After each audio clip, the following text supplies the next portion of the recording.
finally had my chance to visit Vegas, and I have to tell you what I think of this place. Now to be fair, this is my first time in Vegas, but I will give the most honest review I absolutely can. And I did go for a wedding, and definitely to spend some time with friends celebrating it afterwards. So let's go over this real quickly.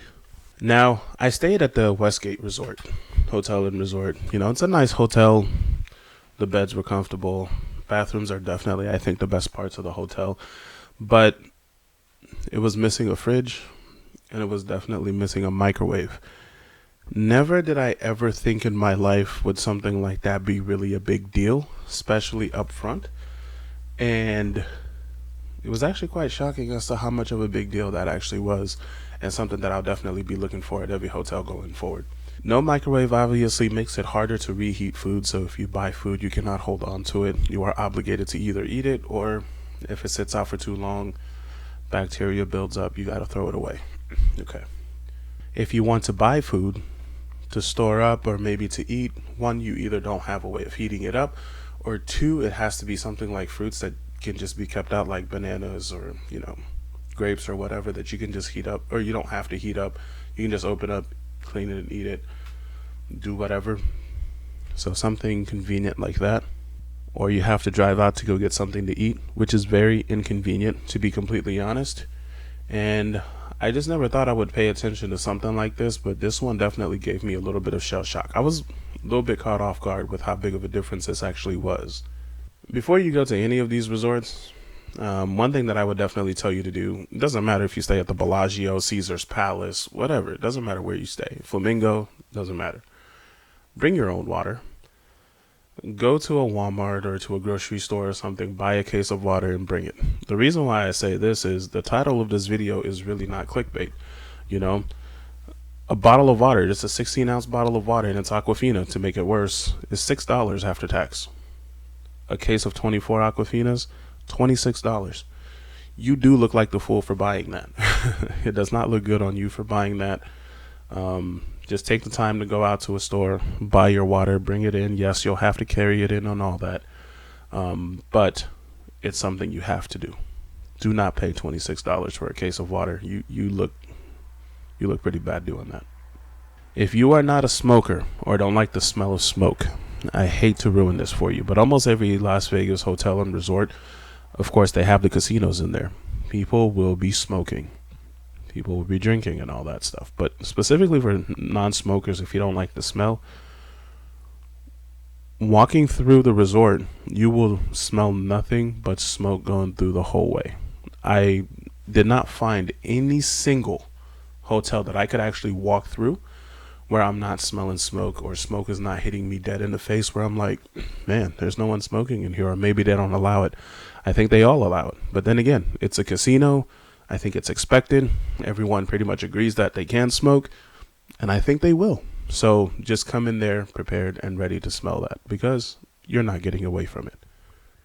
There are definitely some of the hotels that I've walked through, whether it's the Cosmopolitan or the Bellagio or even Westgate itself, where I come out on the other side wondering if I'm the one that was smoking, because that's how bad it was.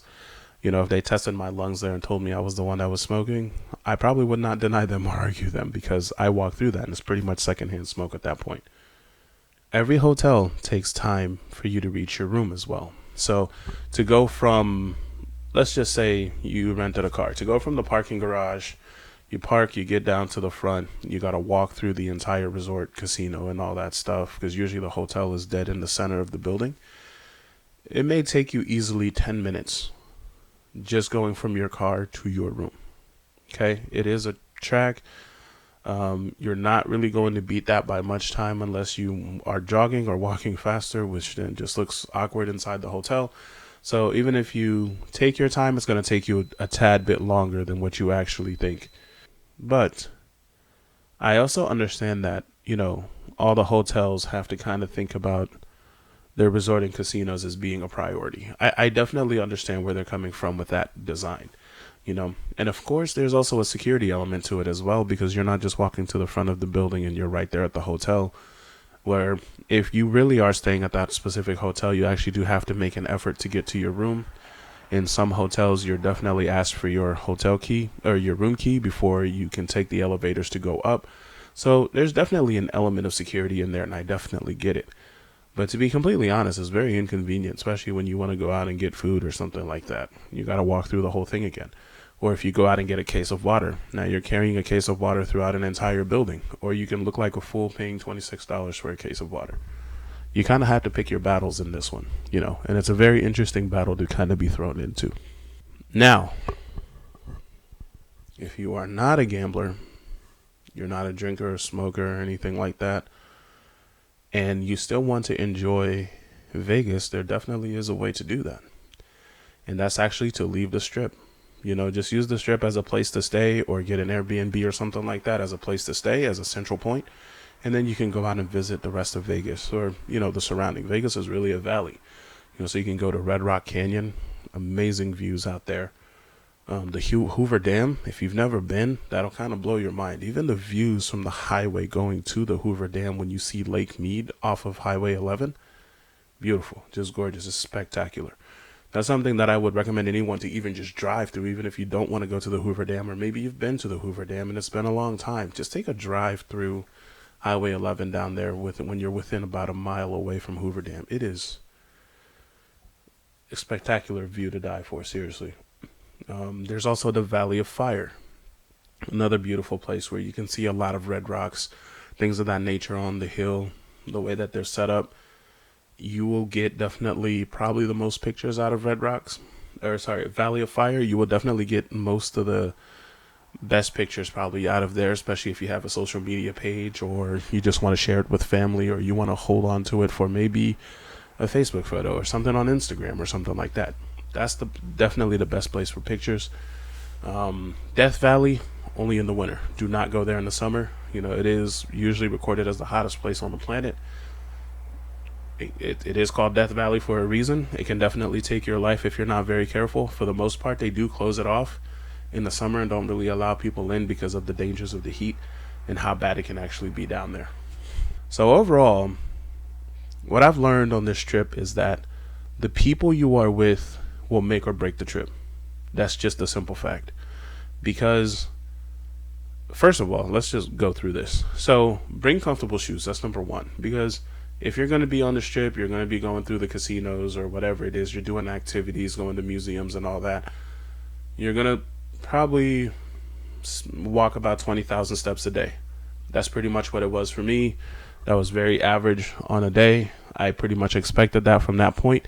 If you have a massager at home, bring it with you. Don't leave that at home, because you might need to massage your feet in case they hurt, or your thighs or your calves or something like that. You're going to need it. Just make sure you bring that massager with you. Get ready to blow some money. You're definitely going to blow a lot of money here.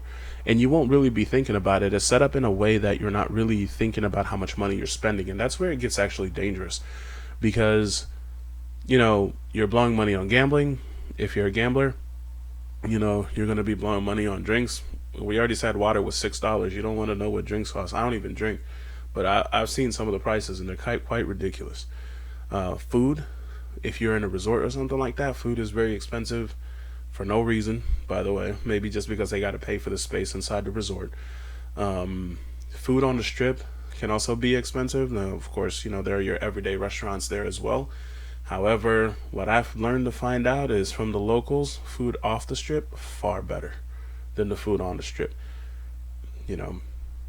Activities that you may want to do, whether it's museums or go to an aquarium or something like that.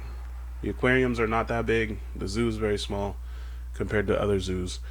And a bunch of other activities you will do, you'll realize they're not unique to Vegas, and you can probably do them in your own home city, or you can go to another city that you may go on vacation to later on in the year or something like that you'll be able to do for a fraction of the price. So once you realize those things, you'll start to be able to actually save money and stop just blowing dough, because you'll kind of kick back into reality a little bit. So definitely check prices on things that you want to do, because you'll be caught off guard. You'll spend a couple $1,000s without realizing you actually did until you look at your bank account. Trust me on this one. If you plan on doing an activity on the strip, make sure you're probably Ubering. or you're probably using the monorail or something like that. And the monorail is a problem itself.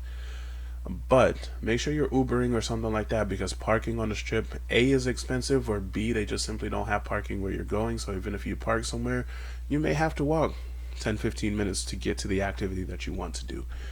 For example, if you go to the Museum of Illusions, you may have to park at the Aria parking lot. It's $25. Point blank. For the first 24 hours, it's $25.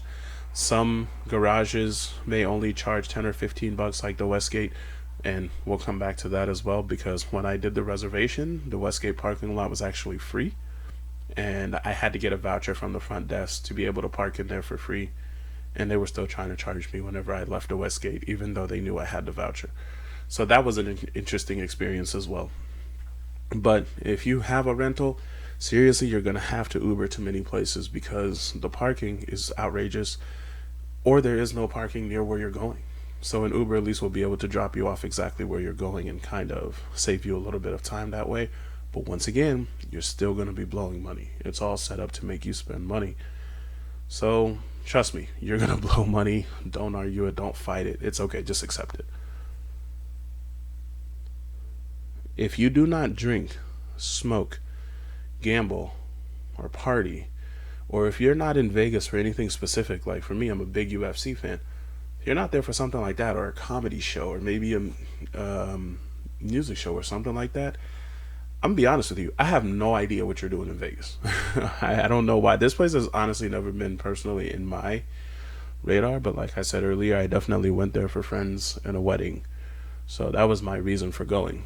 Museums, they cost way too much. Most are small because they are on the strip. Parking, like I said, is non-existent for them. Unless you want to cough up $25 in parking, you still got to walk some ways. Most hotels simply do not offer free parking. I don't think there are any hotels that offer free parking anymore, because like I said, even the Westgate was one of the last few, and now they charge parking daily, and it's $10 daily now, as of making this video. So if you rent a car and you have an Airbnb, makes perfect sense. All right. One of the reasons why I went to the Westgate was because parking was free. So at that time, it made perfect sense. At this time of recording this video, it does not make sense anymore. But because of the parking cost, it's kind of hard to recommend renting a car unless you plan on leaving the strip and kind of getting outside of Vegas and away from it to actually see what's available out there, because Vegas is truly a valley just surrounded by mountains, which are gorgeous, by the way. You should go to them. But if you're not doing any of that stuff and you're just driving around the strip and you're just staying there, do not rent a car. You're just wasting money. It's not even worth your time. You will get haggled at every hotel. Okay, no matter the hotel you stay at, you're gonna be coming down and just, hey, can I offer you a free breakfast? Hey, can I offer you a free gifts? Can I offer you this? No, they're going to haggle you every time. Okay. Either ignore them or just keep walking. They have to do it probably. I'm pretty sure there's somebody watching them to make sure that they do it. So just keep going on about your day. But it will happen at every hotel. The monorail, I have a love-hate relationship with the monorail. It takes far too long to get from one place to another. I'll give you an example here. We were at the Westgate, had some friends staying at the Park MGM. It took us about 45 to 50 minutes to get to Park MGM. And the main reason is you're going to take 6 stops getting to MGM Grand. Once you get to MGM Grand, you have to get off the monorail. At this point, you have to walk through the entire casino of the MGM Grand. And then at that point, cross the street, keep moving on to Park MGM. If you look at the map, you'll kind of see what I'm talking about. That whole process will take you 45 to 50 minutes.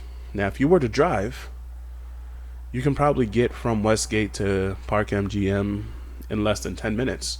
And then park for $25. On the other hand, monorail is $6 for one way if you don't live in Nevada. If you live in Nevada, it's only $1. If you want a 24-hour pass, it's $15. I'm not exactly sure how much that is for Nevada residents, but it's definitely a lot cheaper than being a visitor.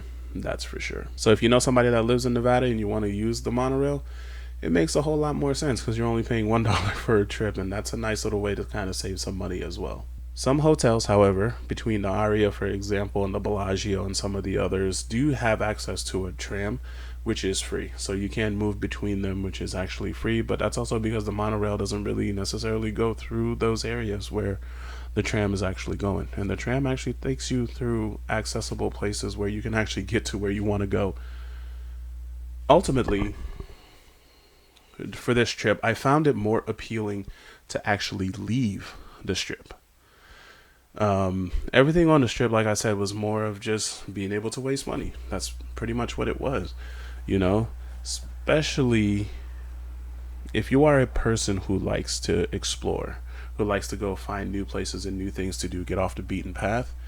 You have to get out and go into the mountains and all that stuff. Take some great pictures, get some mountain views, enjoy the sceneries of the valley. It is absolutely gorgeous when you get out there, man. Seriously.